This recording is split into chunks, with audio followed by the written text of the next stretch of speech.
Thanks for coming.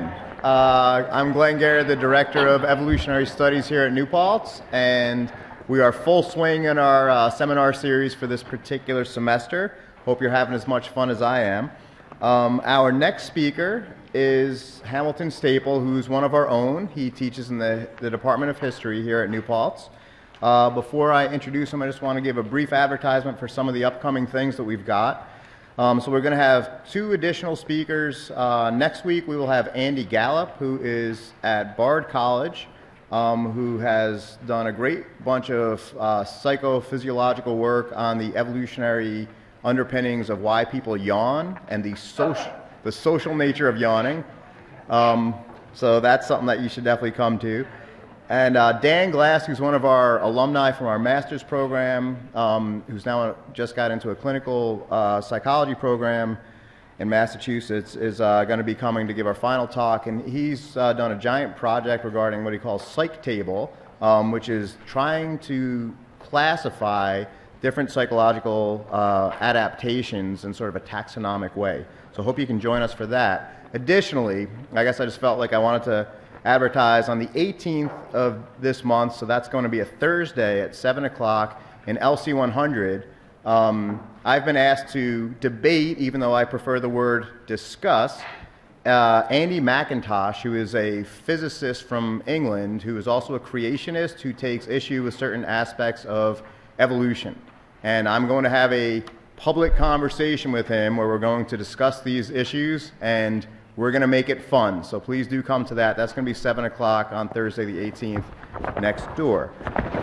I'm very pleased to be introducing my friend Hamilton Stapell. He has been an outstanding faculty member for this university for several years now. He got a PhD from University of California, San Diego, where he became something of an expert on the nature of modern Europe. From there, he was hired at West Point, where he taught for history for several years, and we were lucky to attract him to New Paltz after that. Since joining our faculty here, in addition to teaching courses in history, he's a member of our honors faculty, where he teaches courses for the honors program. And we're very fortunate to have him also as a member of the teaching faculty for evolutionary studies. In his work, he recently published a book that's gotten some great critical acclaim called Rethinking Madrid, which has to do with essentially the nature of modern Spain and modern Madrid.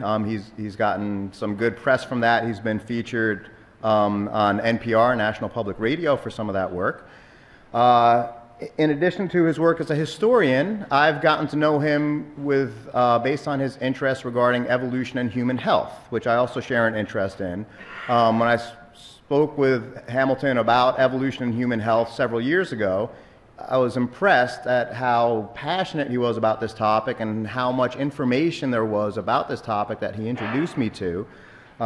He since then has joined the board for the Evolutionary Studies program, and he's continued to become interested in evolution and human health, which he will talk about today, in addition to joining and being an important member of the Ancestral Health Society. He's also extremely interested in the history of health-related movements that relate to evolution. This summer, he will be offering a course, EVO 201, Evolution and Human Health, which will be an online course that will count toward the Evolutionary Studies program here, and I'm feeling confident that will be an awesome course, so sign up for that if you haven't yet, and please join me in welcoming Dr. Hamilton Stapell.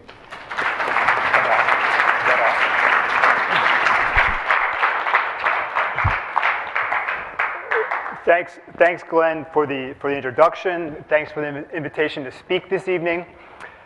So I'm tempted to begin here with these toddlers posing like bodybuilders, or perhaps here. What the heck is going on here? But before I do that, let me back up a moment. As Glenn just said, I'm a historian. And in particular, I'm interested in social movements, where they come from, how they develop, and why they fade away. And today I want to talk about 2 social movements that have been influenced by Darwin's theory of evolution. The first was the physical culture movement of about 100 years ago, and the second is the ancestral health movement of today. So I want to talk about these two separate movements and compare them. So to proceed, I'd like to move forward in three parts. First, I want to talk about today, the ancestral health movement of today. And then I want to turn to 100 years ago and talk about the physical culture movement. And then I'm going to try to pull things together at the end, talking about the underlying appeal and origins of both. So, part one. What is ancestral health? What is the ancestral health movement all about? And I think we can sum it up best by the following. It's the effort to try to optimize our health today by examining our evolutionary or ancestral past. Let me say that this is also sometimes known as paleo, the paleo movement. Sometimes it's called primal or Darwinian health. So those are really interchangeable. And during the presentation today, I'm going to say paleo because it's easier than saying ancestral health, right? So I'm talking about the same thing. So where does evolution fit in? Well, there's an idea that there's a mismatch between how we evolved for millions of years and the environment and the lifestyle choices that we make today. So, for example, the genus Homo goes back approximately 2.5 million years. But agriculture, the agricultural revolution is only about 10,000 years old. And the Industrial Revolution, which gave us industrial processed foods, is only about 150 years old. And of course, the digital revolution is quite recent, within the past 50 years or so. And all of these things, these three things, dramatically changed how we live and eat and move in the modern world. And that's very different than our hunter-gatherer ancestors. So this leads to what is known as the mismatch theory, a mismatch between how we evolved and how we live today. So another way of putting this is that there's been insufficient time and insufficient selection pressure to allow for complete adaptation to our new and modern way of life, which might look something like this. So let me say a couple words about what this is not. Right? The ancestral health movement is not about a historical reconstruction. It's not about going back to the past. It's not about going to live in a cave or exchanging our blue jeans for loincloths. Right? It's also not a fad diet. It's not The Zone. It's not Atkins. It's not South Beach. Instead, I think it's best understood as a kind of unifying field theory that allows us to come up with hypotheses about how to optimize human health. And other disciplines have these kind of unifying theories. For example, in geology, we have plate tectonics, which explains both earthquakes and mountains. Right? In cosmology, we have the theory of Big Bang. It explains where the universe came from and how it's developing over time. So this evolutionary approach does the same thing. So how does it work? Well, it's a holistic approach. It's not about any one thing. So nutrition is part of it. People who advocate a paleo approach, a paleo diet, say fruits and vegetables, nuts, meats, fish, fowl, seafood, eggs, and tubers, right, are going to lead to optimal human health. And also, we should avoid processed foods, right? And also grains, legumes, and dairy, which are a product of the Neolithic revolution of about 10,000 years ago. So that might look something like this, right? The healthy paleo ancestral health diet. Second, there's a call for more natural exercise. So rather than sitting all day, to move around a lot, to do some strength training, to do some outdoor exercise, and also have ample time for rest and recovery. So not sitting around and also not overdoing it, but somewhere in between. And that might look something like this.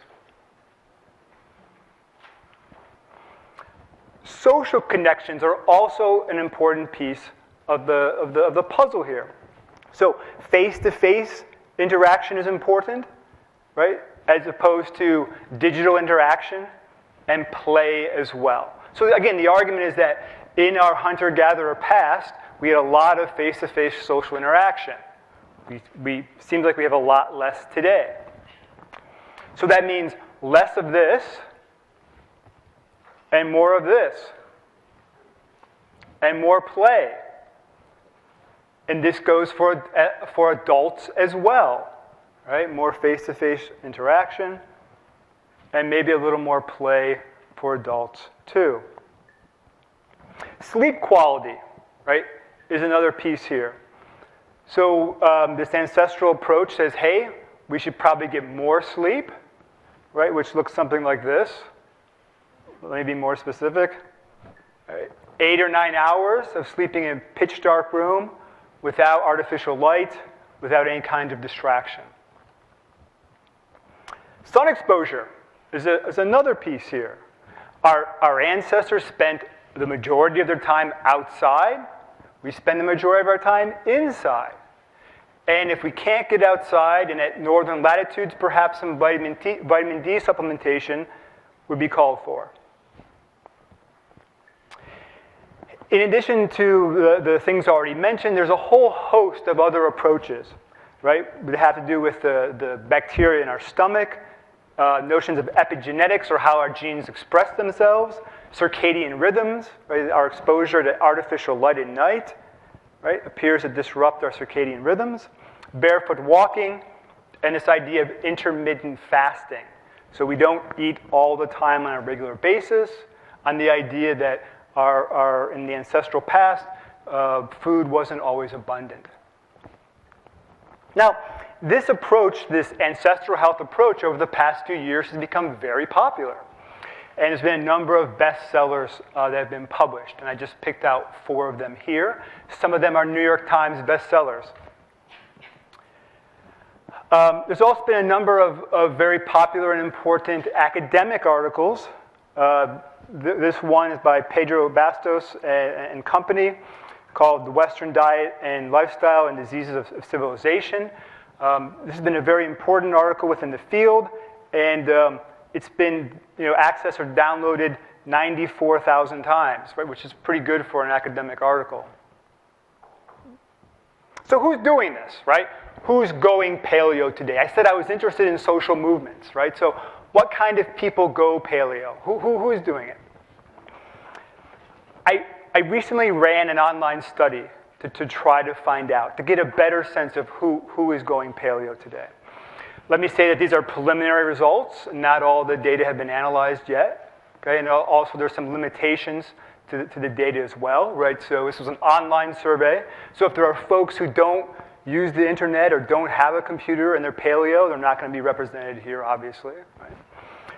So as for the survey itself, it ran for 10 days, back at the end of February and the beginning of March. We had 4,691 responses, which I hear is pretty good for an online survey. And the goals, we had 3 main goals of the survey: to gather demographic information, to identify common practices and motivating factors, and third, to try to maybe predict the future trajectory of the ancestral health movement. So before I talk to you about the results of our survey, let me say a few words about the media stereotypes. So over the past few years, the paleo movement has been featured in the mainstream media. And I think certain stereotypes have emerged. So I want to talk about those stereotypes first and then give you the results of the survey. So in this first image, we already see certain themes start to emerge. This was from Competitor magazine last year. And we see that this individual is male, he's white, and he's decidedly underdressed for the occasion. If we go to Dig Boston, the publication Dig Boston came out in February of last year. Again, we see some of these themes repeated. We see a man who's relatively young, he looks white, and he's eating meat. Speaking of eating meat, this was from National Public Radio last summer. And again, we have a young, white, male eating meat.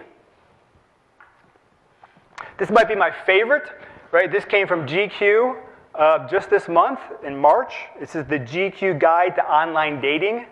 And I got to read this because I think it's so good. The dude who's allergic to shirts. About him. Just a normal guy who sleeps naked and believes the paleo diet is, quote, the greatest invention ever since myself. Right? So in addition to young, white, male, we might add single and vain, right, as well. So, to try to pull these all together, the media stereotypes, right, I think we often see or think about the paleo approach as this often vain, single, young white men who eat meat. But does this stereotype hold up? Right? So I want to turn to the survey results. We asked about age, and it turned out that the mean age was 38 years old. And I hate to break it to all you Gen Xers out there, but that's middle-aged. Right? Middle age is defined between 35 and 54 years old. We had an age range between 18 and 85. And in terms of, we broke it down by gender, we have men being slightly younger at 37 and women being a bit older at 39 years old. How about gender? Mostly men, mostly women, right? What does it look like? In terms of our survey, the clear majority of the respondents were female at 56%. I would also add that I was recently at a conference down in Austin on ancestral health called Paleo FX. And when I looked at the program, the schedule, the first day, the keynote talks, the plenary sessions, right, 6 out of the 7 speakers were women, right, at this big conference. And overall, there were equal number of men and women speaking at this 3-day conference. So I thought that was pretty interesting as well. So not just people who are doing it, but also people who are writing, talking, and thinking about the movement are women. Okay, we also asked, how long? How long have you been doing this? And the thing to note here is the recent bump, right? The recent growth. And in fact, 85% of the respondents had got on the paleo bandwagon within the past 3 years. Right? So it's growing, appears to be growing more rapidly more recently. If we break this down by gender, I think it's pretty interesting. Right? So if you look to the right, it appears that men were joining at a higher rate than women initially, 5 years ago, 4 years ago, 3 years ago. But then women start to catch up and reach parity about 2 years ago. You see 31 and 32%.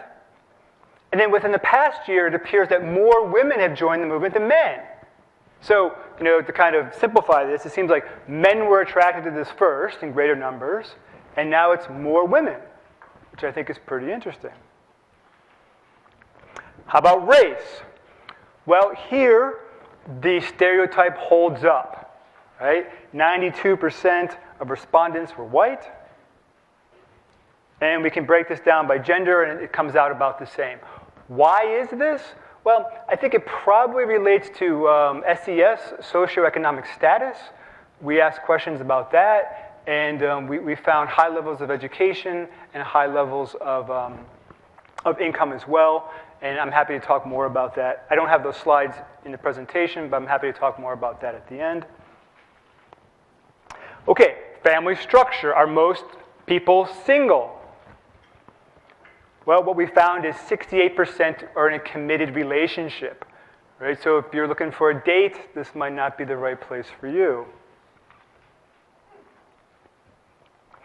We break it down by gender. We see that there are more single men without children and more married women without children. It's kind of what stands out from this graph. Okay, food. We didn't ask specifically about meat eating, but we asked about the major Neolithic foods. So we asked about grains, legume, and dairy. We also threw alcohol in there too. What we see is a very high avoidance of grains and legumes, but less so of dairy. So only 40% of respondents avoid dairy on a regular basis. 43% also avoid alcohol. This breaks down in a very similar way for men and women, although women are more strict. More of them avoid dairy, and more of them avoid alcohol. Of course, the female bars are in red. All right, we also asked about motivation. Is this a bunch of vain people, right? Why do people go paleo? It's interesting. I think there are a couple ways to interpret this. The number one reason was weight loss at 31%, and then recovery from illness at 21%, and then live more naturally at 17%. Now, I think we can understand that 31% number, that weight loss number, in a couple of different ways. Right? We can say it's about vanity, right? It's about looking good in a bathing suit or looking good naked. Or perhaps we could say that conventional approaches to weight loss, right, and obesity don't work very well. And in fact, we know from data that about 93% of people who lose more than 20 pounds gain it back. Right? So perhaps traditional approaches to weight loss are not working, and people seek out some kind of alternative. The alternative in this case being the paleo diet. So maybe we should understand weight loss, some of that, in the recovery from illness category. Weight loss, being obese or being overweight is a kind of health condition that people are trying to address. And if we look for men and women, we see that more women on the far left do it to recover from illness, and more men for athletic performance, second from the left. We also asked about country, right? So where are these folks coming from? And we were surprised to get 30% international results. We had responses from 60 different countries: Canada, Australia, the United Kingdom, Netherlands, and Germany round out the top 5. We also asked about state, right? So where are people doing this? We got responses from all 50 states, but we can see California, New York, Texas, Washington, and Colorado round out the top 5 there. We have to be careful with these numbers because, of course, California and New York and Texas have the largest populations in the country, so we'd have to do some more data analysis there. But in terms of raw numbers, you can see where they fall out. All right, so if I was going to try to wrap up part 1, right, and summarize it here. So despite the media stereotypes, we see that the majority of respondents were women, and that number seems to be growing. They're middle-aged, overwhelmingly white, highly educated, relatively affluent, married or in a committed relationship, and we see a high avoidance of grains and legumes, but not of dairy, and the primary motivator is weight loss and health concerns. So this brings me to part 2 of my talk. So I talked about the present. I talked about the ancestral health movement of today, the paleo movement of today. Now I want to turn to the past. I want to look back 100 years, 150 years, to what was known as the physical culture movement. The physical culture movement. I want to talk about that and compare it to what's going on today. I use black backgrounds to help show the difference, between today is blue, black is 100 years ago. So what was this physical culture movement all about? I think it's best defined as the building of health, strength, and beauty in the human body through proper diet and exercise. This sounds pretty similar to what we just talked about. The time period stretched from roughly the 1880s up until the 1920s. And although this movement is basically forgotten today, it was widely popular across Europe and the United States. Widely popular. Way more popular than the paleo movement is today. In fact, King George V, the King of England, he was totally into the physical culture movement, a big supporter. And of course, England at this time was the most important global power, right, beginning of the 20th century. So this was something that had wide reach. So I want to talk about the similarities between the two movements. So first, And most importantly, there's this idea to get back to nature, or that the natural way is the best way. And I think this quote here really sums it up. Keep in mind this quote is from 1894. It is reasonably certain that man was originally made to live and exercise in the open air, bathe in rivers, and expose his body to the healthful action of the sun without even the protection of clothing. Right? So this brings us to this idea of a mismatch, right? A mismatch between the way humans were made or evolved and modern civilization. So modern civilization, again, seems to be the problem. Specifically, tobacco, alcohol, overconsumption, patent medicines, which were the forerunners to prescription drugs, and ill-fitting clothing. Right here, this woman's wearing a corset. And these problems of civilization were leading to degeneration. Degeneration to both individuals and the species as a whole. And here in this image from 1904, we can clearly see the influence of Darwin's new theory of evolution. So in order to combat these problems, there was a desire to create healthier, more vital, stronger Europeans. And in this image on the left, we see those on the left, right, looking back to the past, this Greek or Roman ideal. And on the right, we see the unhealthy Americans of the early 20th century. So we have the women squeezed into a corset and in high heels. We have the classic skinny fat man. And we have the over-intellectualized child with the glasses and the book. Perhaps today he'd be holding some kind of digital device. And the idea to create these ideal men and women was to look to our to hunter-gatherers, our ancestral past. And if we did that, it was thought that we could become strong and healthy today. And this strong and healthy ideal is represented by Eugene Sandow here on the right. He was originally from Germany, but spent most of his time in England promoting physical culture. So let's imagine for a moment that we lived 100 years ago and that we wanted to join this physical culture movement. What would we do?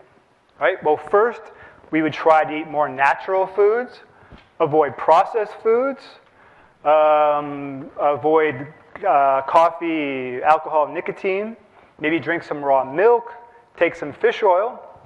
Some of these things should sound familiar. But most importantly, I would say, is for the first time, we get a scientific approach to nutrition. That rather than just eating what tradition or religion or culture dictated, there was this idea to investigate it scientifically. And if we could do that, we could improve health and cure diseases. So again, this is what we were talking about earlier, right? It lines up pretty closely. If we lived 100 years ago, maybe we'd want to experiment with fasting and compressed feeding. 24-hour fasts and multi-day fasts were popular. You could buy this physical culture watch, which would tell you when to wake up, when to exercise, when to eat, right? Pretty cool. And oftentimes the eating window was compressed into 2 meals a day to allow time for digestion, etc. And this is very similar to what we see today. This book is now in its 5th edition. Eat, Stop, Eat is all about this punctuated eating, right? Just like they were talking about 100 years ago. We would also think about our gut health, right? Yogurt and probiotics were popular 100 years ago. I think this image from 1936 is really great, right? We have good bacteria kicking the butt of bad bacteria, right, out of the small intestine. And today, these probiotics are also popular within the ancestral health community. So kombucha, sauerkraut, and yogurt. Strength training was popular 100 years ago. There was an emphasis on full body strength exercises. So maybe we would try some of these lifts or Maybe we'd check out these really groovy barbells.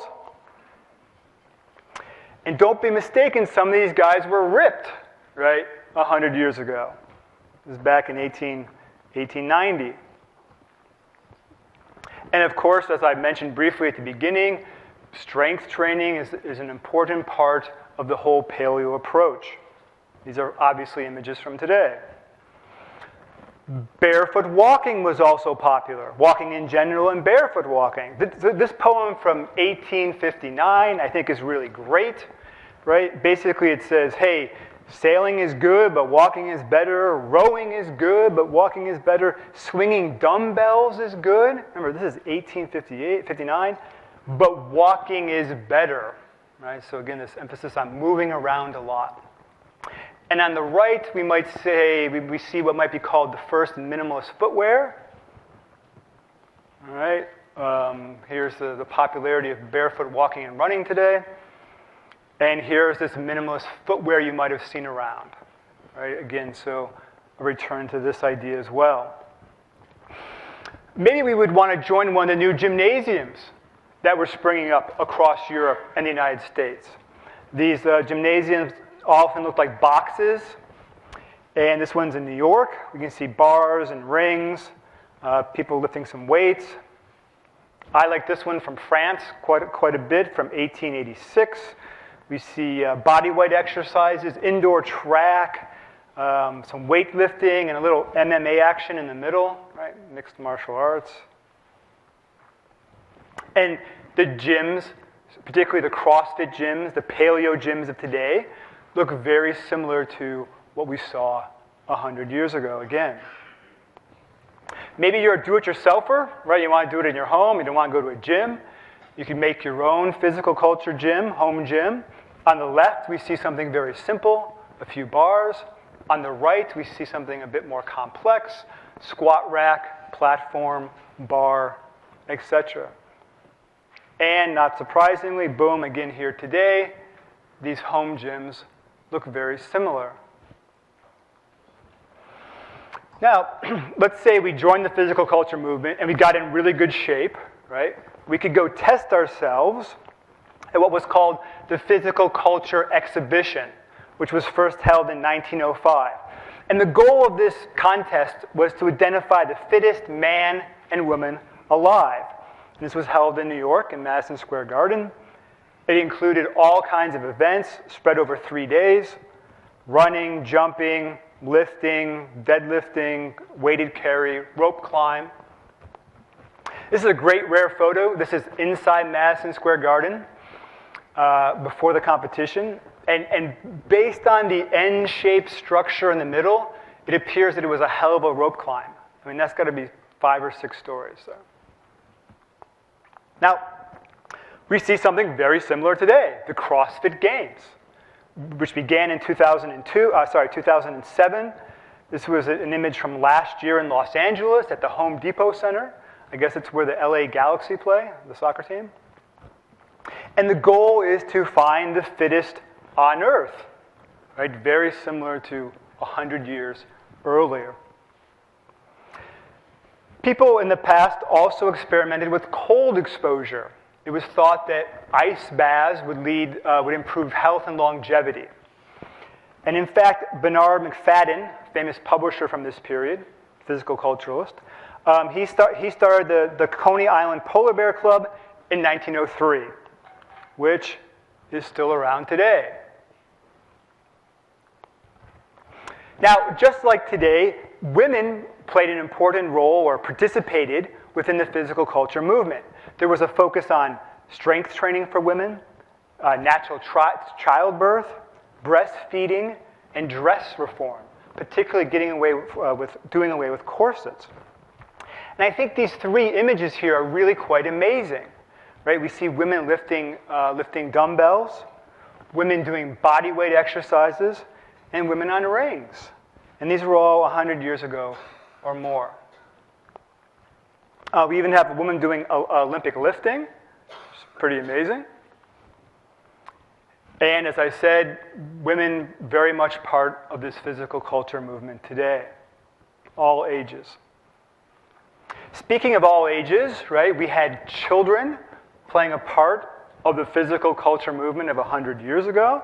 So we have, this of course was one of the first images I showed today. So we have babies with dumbbells doing some exercises, these toddlers who are posing. And on the right, I don't know, what can we call that? Flexibility or mobility training, right?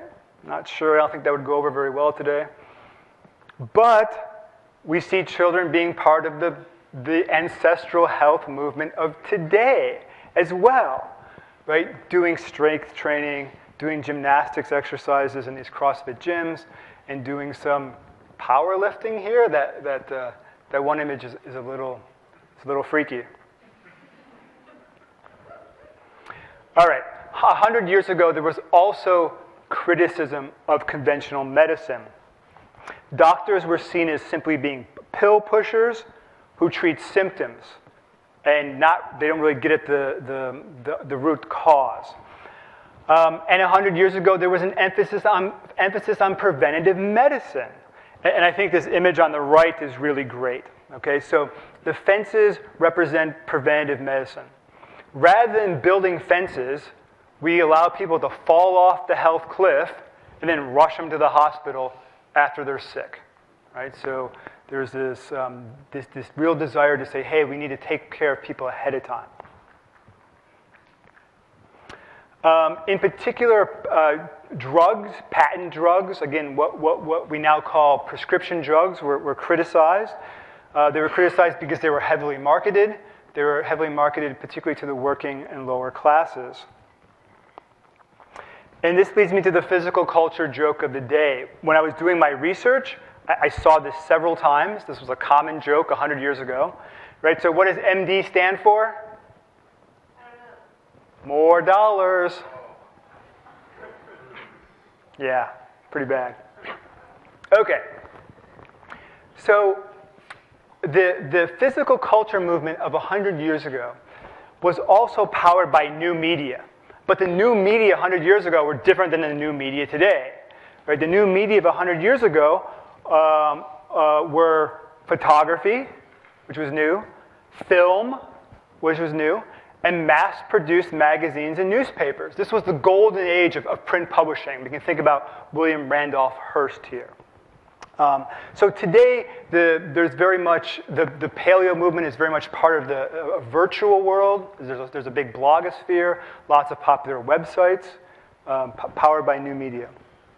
I actually want to show a short video from 100 years ago, which highlights this new media. This is from about 1900. It was filmed by the Edison Company, Thomas Edison Film Company.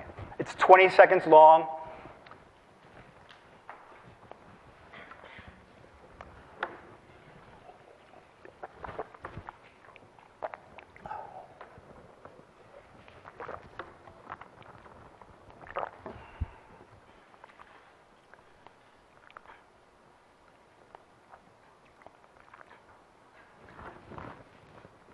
Did you catch that backflip? Not bad.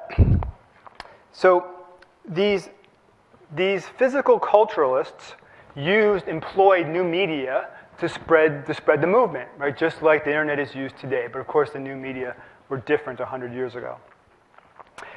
And as a result, there were a very large number of bestsellers. So there were actually dozens and dozens of books which sold widely at the end of the 19th and early 20th century. And there were dozens of magazines as well. And some of these magazines reached monthly circulations of over 500,000, right? Which is huge for a monthly magazine. And of course, I talked about how they're bestsellers today. Again, there's that comparison. Now, in these magazines, right, we often saw success stories. So people who had transformed themselves from adopting this physical culture or lifestyle. And I would say that these stories benefited both the submitter and the publisher. So here we have a man recovering from tuberculosis, 1909. We have a child regaining his health, right, from illness, again following physical culture ideas. And the classic same pair of pants photo, right, before and after. And if you go online today, there are literally thousands, right, of these before and after photos of people who go on the paleo lifestyle, right, who join the ancestral health movement, and then take pictures of themselves before and afterwards. I picked just 4 off of one website, Mark's Daily Apple. So again, there's that striking similarity. And finally here, in terms of similarities, we see this emphasis on sun exposure, right?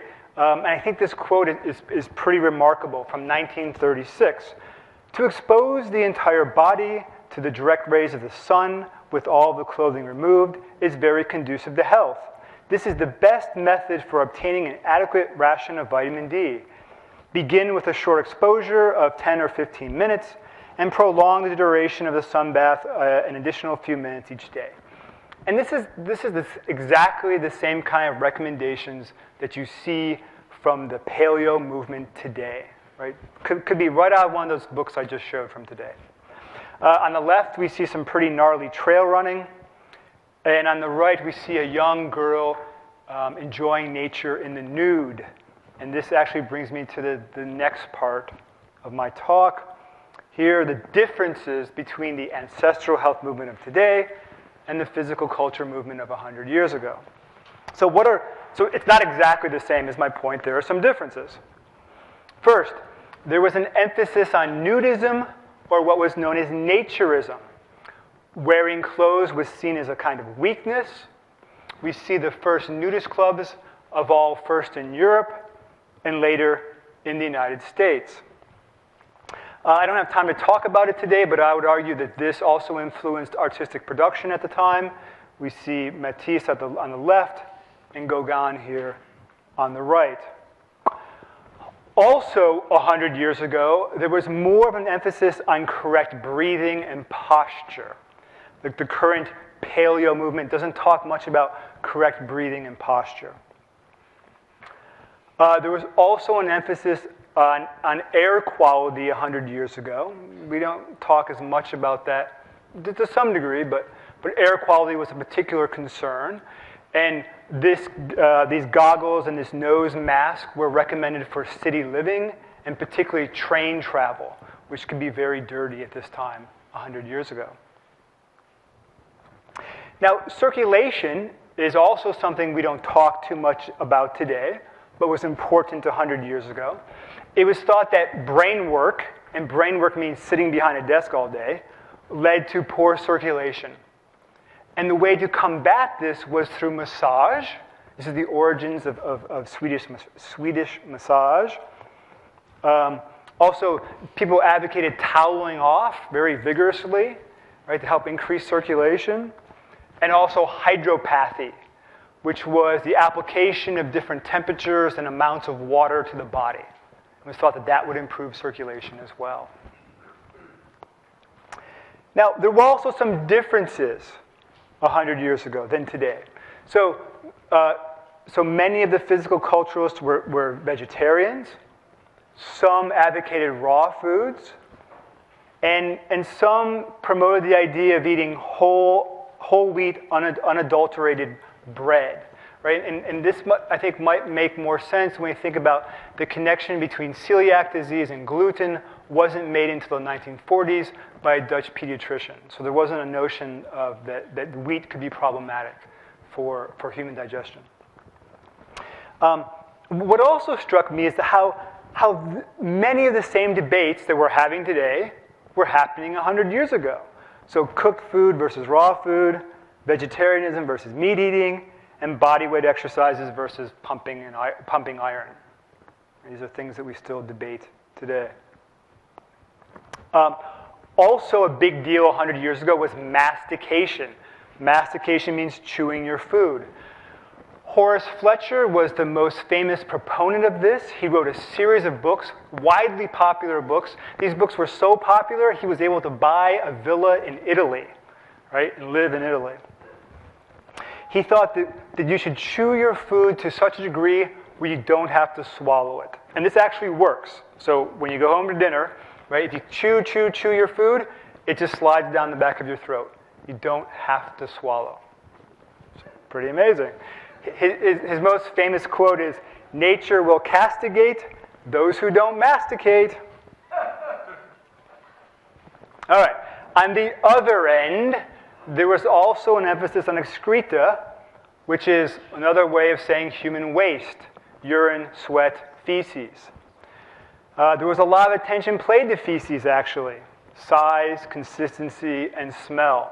Right? We don't talk too much about our feces today. I think this quote really sums it up well. "Healthy human excreta have no more offense than moist clay, and have no more odor than a hot biscuit." All right.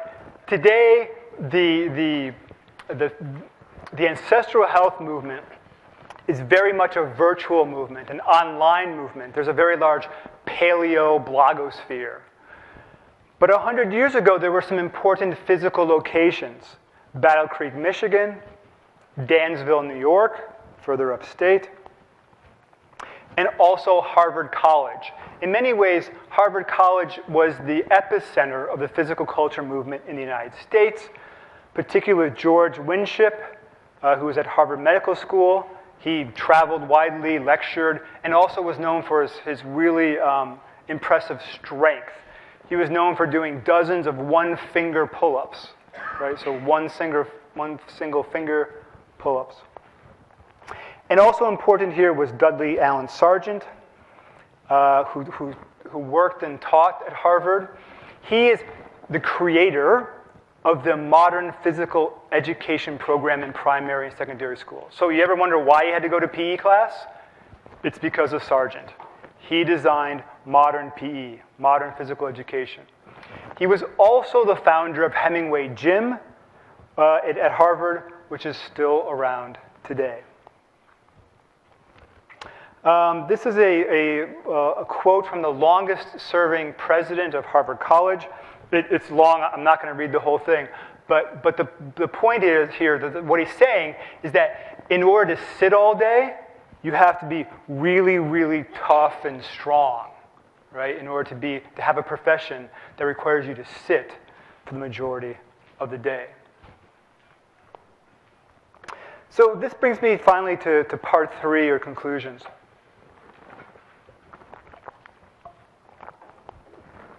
I spoke about the ancestral health movement of today, the physical culture movement of 100 years ago, and now I want to try to tie those two things together, right? What do they have in common? Where do they come from? What's motivating both of these movements? And in many ways, this is my main argument. So I would argue that both are middle-class reactions to rapid social, economic, and technological change. So 100 years ago, it was the Industrial Revolution, which dramatically changed the way people lived and ate and worked and created a lot of anxiety. And then now today, we're in the middle of the digital revolution and everything that comes along with that, and it's changing the way we live and work and eat and move. And I think both of the movements, both the physical culture movement and the ancestral health movement, are responses to this rapid, often disorienting change. And I think the reason why people are attracted to these movements, right, is because both seek to return to nature in a stressful and disorienting world. Both give people a sense of autonomy and control. And both provide the satisfaction of exercising one's own body, feeling engaged with others, like being part of a community, and comparing and noting improvement. And finally here, to borrow a phrase from Joseph Campbell, I think both movements are used by people to create a kind of sacred place of your own. And in many ways, I think they hold out the hope of a promise of an inner awakening.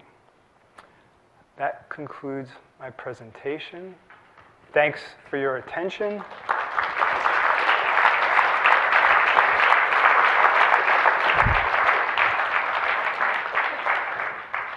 I'd like to thank the following folks, and I'm also happy to take questions.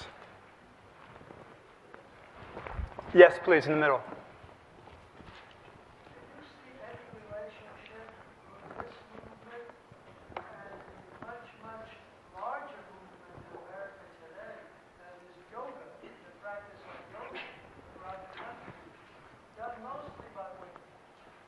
Yes, so the question is about yoga, and do I think there's a connection to the paleo movement? I think that's a good question. I've never thought about it in exactly those terms. I think yoga helps center people, calm people, give them a sense of control, controlling their bodies through positions and stretches. So I think yoga works in a very similar way. I would agree. Again, it's an effort to try to make sense of or give order to our very chaotic lives. I'm sorry, say again? Strengthening. Yes. Yes. Yes, please. So how does physical activity, sleep, sun exposure, dietary needs relate to evolution? Okay, so the question is, how does physical activity, sleep, and sun exposure relate to evolution? And this goes back to the beginning of my talk, the idea of a mismatch. A mismatch between the way hunter and gatherers evolved for 2.5 million years and the modern way of life we have today. So many of those things, everything we just talked about, have changed in pretty profound ways in the past 10,000 years, and I would argue probably more importantly in the past 200 years. You know, I think it's quite possible that the Industrial Revolution has had more of an impact on what we eat and where we work and what we do than perhaps the Agricultural Revolution did 10,000 years ago. Yes?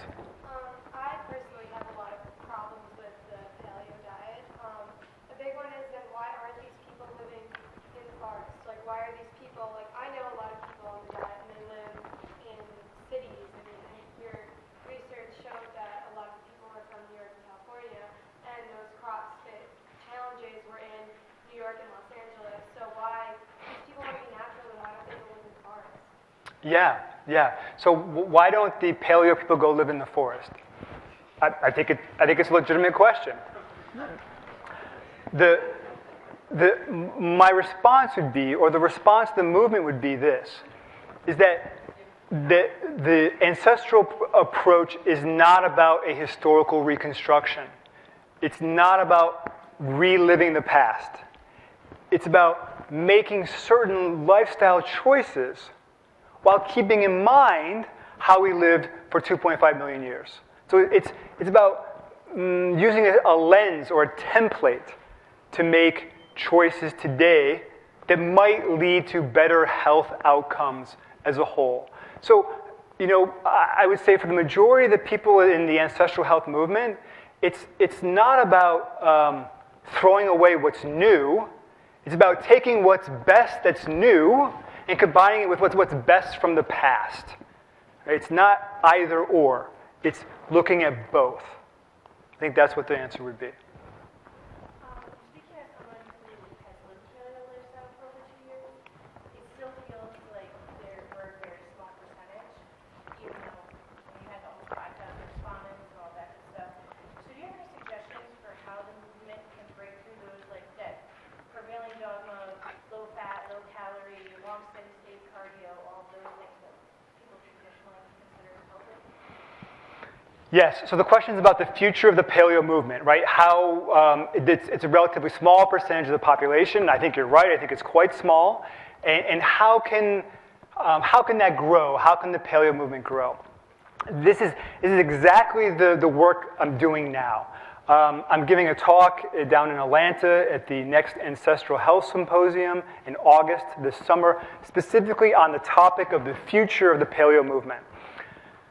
To sort of give it all away, right? I don't think it's going to go mainstream, right? I think that the paleo movement will grow, but there are too many obstacles, too many social, cultural, and physiological obstacles for it to go mainstream.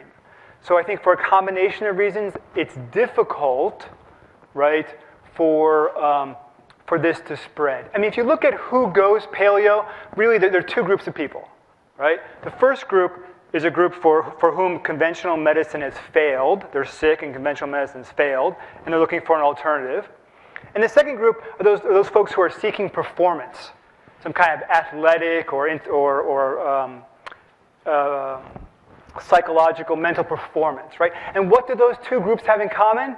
A very high level of intrinsic motivation, right? So I think it takes a significant amount of motivation to overcome the various obstacles to living a paleo lifestyle. I don't know how we spread it.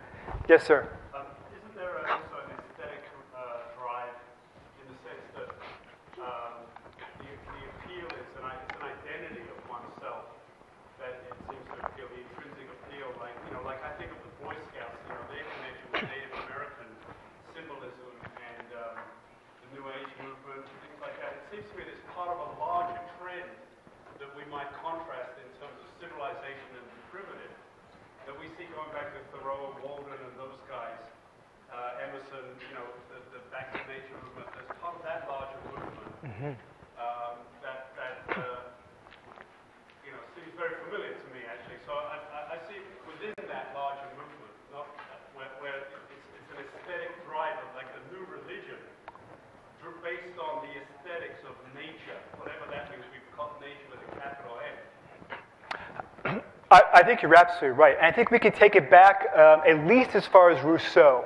The writings of Rousseau, particularly his work Emile, where he talks about how to properly educate and raise children. And he kind of has this naturalistic approach. So I think you're absolutely right. We see this trend since the Enlightenment, where there's a desire to go back to nature, to get away from our modern, increasingly rapidly industrializing and now post-industrial world for something that feels more honest, real, natural. And I think you're right. I think there's an aesthetic component to it as well. I think, we see another example would be the attraction to the Mississippi blues as being an authentic expression of humanity, as being another variation on that theme. That we're looking for an authenticity, but it's mostly white middle-class people who are looking for that authenticity. Yeah. I think you're absolutely right. I think there's a real desire for authenticity in a rapidly changing and disorienting world. I would completely agree with you. Yes. Which one? You. Tony. Yes, him. In your study, did you ask people if they had quit paleo, and if so, how long they had been taking life? We asked them if they were paleo or not. We didn't ask them if they had quit paleo. We were. I think it's a great question. We were trying to get a sense for what people did who self-identified as paleo. I think it's an awesome question. Next, yes. Did you see or find any connection, explicit or implicit, with eugenics? Same time period with physical culture? The physical culture movement is absolutely tied to eugenics. What's so, for me, fascinating about the physical culture movement, and this semester I'm teaching a class on the physical culture movement, the senior seminar for the history department on the topic of physical culture, it intersects almost everything at the turn of the 20th century. So new imperialism, colonization, eugenics, eventually the rise of fascism, industrialization, urbanization. I mean, across the board, mass politics, public health initiatives, which are basically new at this time, right? So what's so amazing about the physical culture movement is that, again, it connects with, it relates to all these other important trends in the modern period. Absolutely about eugenics. Yeah, there's this fear again that, let me back up, right? So before Darwin, there was this general feeling that human beings were static, right? That there were humans. God created humans and humans are humans. And then Darwin comes along and says, you know what? Species change over time. And people said, oh my gosh, no way, right? That means that species can, quote unquote, decline or improve in their eyes 100 years ago. So there was all this anxiety about both individuals and about kind of the future of the human race. So physical culture was one response to deal with this feeling of degeneration and anxiety. And eugenics was absolutely part of that. Yes, great question. Yes, Chris.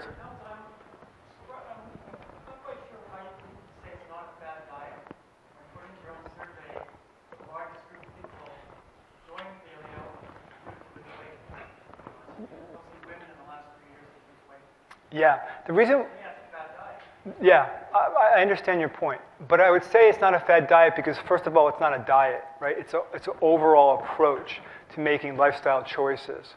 And it's also not based on any particular health guru or the latest and greatest in terms of any one particular study or school of thought. It takes this broader approach to human health, nutrition, and exercise.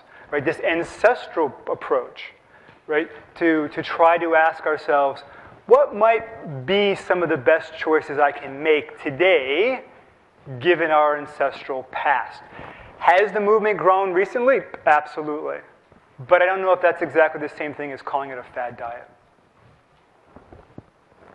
I have a question for you about the third part of your talk. Yes. The connection you make between anxiety over the digital revolution and paleo diet, right? So I want you to be more convincing on that. Why should I view the paleo lifestyle as sort of a fortuitous confluence of the recent interest in evolutionary biology, evolutionary studies, and sort of a long-term interest in losing weight in the United States? Right? Tell me why I should believe it's sort of a product of anxiety as opposed to one of these more traditional forces. Yeah, I think you very well could be right. I mean, as a historian, I would say it's first and foremost multi-causal, right? There's probably a combination of different factors that lead to the development of this movement. How do we explain it in the past 3 or 4 years? You're right. The digital revolution has been going on more than that. But it seems, so again, I think there are several factors here. So I think social media plays an important role here, right? I mean, it's the past 3 or 4 years that social media has really taken off, right? So I think this plays an important role in terms of spreading the movement around. I guess that's how I would answer your question. I have 2 questions. Okay. And they're related. The survey was made in what language? In English. Okay. Because there are more people all over the world that can answer that survey, like Chinese. One particular place that I would like to mention is Cuba. Many people that I know that are living there for more than 50 years after that rate, they fit on the paleo health system, but it's not their own decision. There is no meat, there is no processed food, no coke, but if they open the door to them, they're going to fall exactly what we are living today. Yes. Yes. So you said Cuba, right?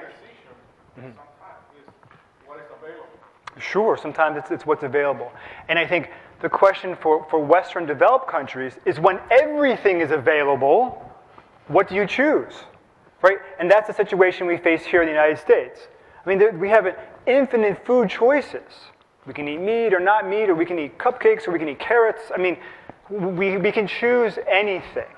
The question is, what are you going to choose? And more importantly, what is going to guide those choices?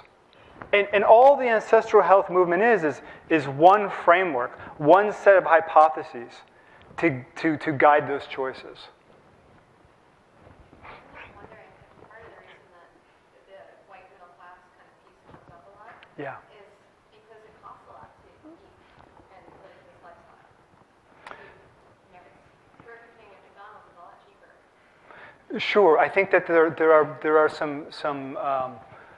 some obstacles in terms of cost, right? In terms of cost, in terms of education, in terms of knowing about it and understanding what the community, the ideas behind it.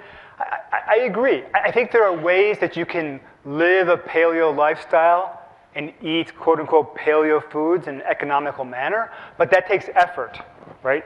It takes effort, it takes education. Yes. Great question. How did you circulate your online survey and connect it? Why was it with the United States responses? Yeah, we circulated it through the Ancestral Health Society, so the largest sort of academic organization. It was sent out to all the members of the Ancestral Health Society. It was posted on their social media outlets. It was also posted on the major websites and blogs, both in the United States and to some degree in Europe as well. We had some promotion happening in Europe. We probably had, I don't know, a dozen different websites that helped promote the survey. Did that answer your question? Okay, great. I'll get over here. On the survey, did you ask people like where they got their food, if they were 100% positive that it was, fresh and not from, I don't know, just like organic, I guess? No, we didn't ask whether it was organic or not. We were trying to keep the number of questions to a minimum, right? This was an online survey with no reward. Like people just did it. They weren't promised anything, or there was no chance for prizes or anything. So we wanted to keep it relatively short, asking the most important questions. But if somebody is eating meat that isn't necessarily organic and isn't, is processed, would that defeat the purpose of the paleo diet? I'm not sure if it would defeat the purpose, but I think people who would, I think in an ideal world, right, we would all eat grass-fed, pasture-raised meat. Yes.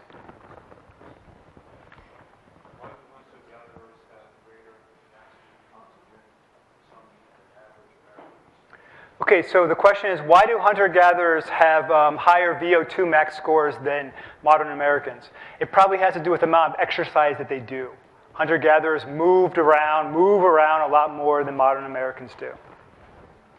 Hamilton, I'm just curious, the hypothesis that you're presenting is very clear, and there's a lot of intuitive sense in making this case for evolution should inform decisions. What kinds of clinical trials have you done in the medical community to provide a consensus about scientific consensus about what actually works and what is fringe? Yeah, there is absolutely no, let me be clear, there's absolutely no scientific consensus that this hypothesis is correct. Okay? Absolutely not. There have been about 4 small clinical trials. I don't have a slide that details those, but there's been about 4 that show positive health benefits for various populations, people with diabetes, people with heart disease, weight loss, etc. There's also been some studies done in animal models. Of course, those aren't as good as human models, especially when you're talking about human health, right? So I would say much more work needs to be done, and that this is a new approach. The Ancestral Health Society was only created 4 years ago, 3 years ago. So this is a new approach, a new initiative, a new movement to look at human health from this evolutionary perspective. Yes? You listed essentially 5 components of the paleo model, which is the nutrition, exercise, interaction, sleep, and sun exposure. Did you ask how much people were actually participating in the other components besides just nutrition and exercise, which I would imagine were the 2 highest? In the survey, you mean? Yeah. Yes, we asked people about sleep, about both strength training and aerobic training, about what kind of foods they eat. We asked actually a question about evolution, which was really fascinating. Right? Do people who are part of the paleo diet, believe in evolution or not? Sex? Say again? Sex? 6? Sex. S-E-X. Sex. We didn't ask about sex. No. The evolution question was controversial enough. Actually, we got a number of complaints about, why are you asking me a question about evolution? Well, it's because it's an ancestral health survey, right? I mean, it seems relevant to me. So my question is, how much participation was there with some of the other components?